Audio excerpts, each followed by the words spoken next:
Hi everyone and welcome back to another video. So if your video looks blurry, pixelated or stuck in low resolution, it usually means there is a network, settings or device limitation affecting playback quality. In this guide, I will show you step by step how to fix low video quality on Prime Video in 2026.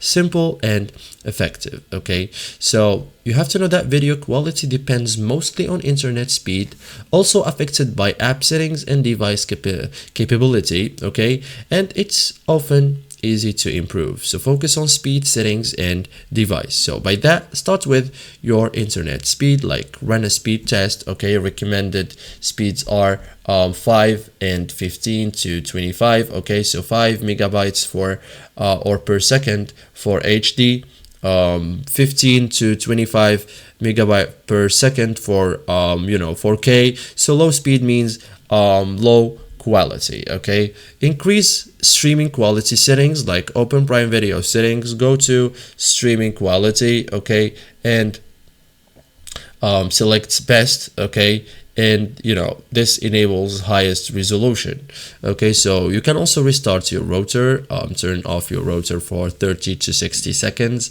and turn it back on. This fixes unstable connections, okay? Move closer to the router if you want, like reduce distance between device and router, avoid walls and interference, okay? Strong signal improves quality too, okay? So reduce network load, like pause downloads or updates, disconnects unused devices. And that's it guys. Thank you for watching this video and see you in the next tutorial.